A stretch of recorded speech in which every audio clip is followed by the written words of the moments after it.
Quem é Jesus para você? Vale a pena segui-lo? Jesus faz essa pergunta aos seus discípulos e fala sobre o preço a pagar para seguir a Jesus. O Obedecer a Tudo de hoje está em Lucas 9, 18, 26.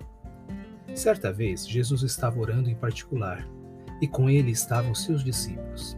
Então lhes perguntou: quem as multidões dizem que eu sou?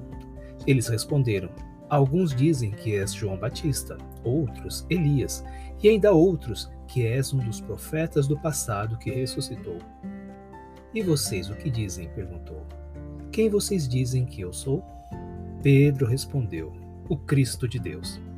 Jesus os advertiu severamente que não contassem isso a ninguém e disse: é necessário que o Filho do Homem sofra muitas coisas e seja rejeitado pelos líderes religiosos, pelos chefes dos sacerdotes e pelos mestres da lei. Seja morto e ressuscite no terceiro dia. Todo mundo sabia que Jesus fazia milagres e que falava coisas diferentes, atraindo multidões para ouvi-lo. Mas o que as pessoas pensavam sobre Jesus? O mestre faz essa pergunta aos discípulos: quem as pessoas dizem que eu sou? Os apóstolos começam a citar. Alguns dizem que o Senhor é João Batista, outros dizem que é o profeta Elias que voltou, ou qualquer outro profeta do passado que também ressuscitou. E Jesus diz: sim, eles pensam várias coisas a respeito de mim, mas e vocês? Quem vocês dizem que eu sou? Os discípulos começam a refletir nos milagres que Jesus fez, os enfermos que ele curou, as pessoas que tiveram demônios expulsos, os mortos que ressuscitaram, a tempestade que se acalmou, os pães multiplicados. Mas Pedro foi o mais rápido. Ele disse: você é o Cristo de Deus, o Messias prometido por Deus aos nossos antepassados por meio dos profetas. Jesus diz para que eles não contem isso para ninguém. E por quê? Era evidente que Jesus era uma pessoa extraordinária.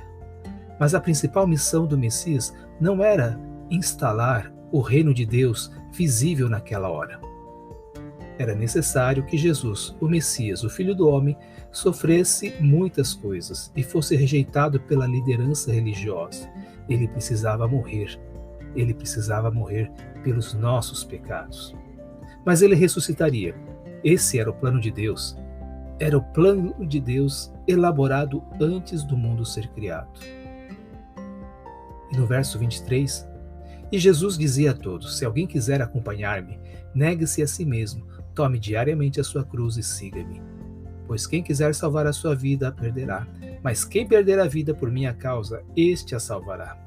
Pois que adianta o homem ganhar o mundo inteiro e perder-se ou destruir-se a si mesmo?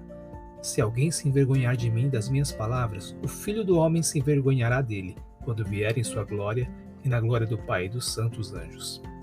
Garanto-lhes que alguns que aqui se acham de modo nenhum experimentaram a morte antes de verem o reino de Deus.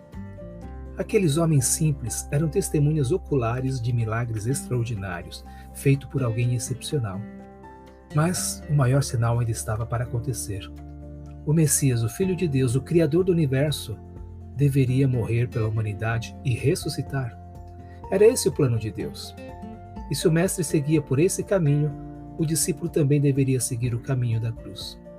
O caminho certo não era o caminho óbvio. A revelação de Deus não era algo tão simples. Andar com o Nazareno, que se chamava a si mesmo de o Filho do Homem, era uma grande jornada. Mas o mais espetacular estava realmente ainda para acontecer. E seguir o Messias, o Filho de Deus, era seguir o caminho da cruz. Você está preparado para seguir o Mestre? O caminho do Mestre é o caminho da cruz. E você, discípulo de Jesus, vai segui-lo até o fim? Continue comigo.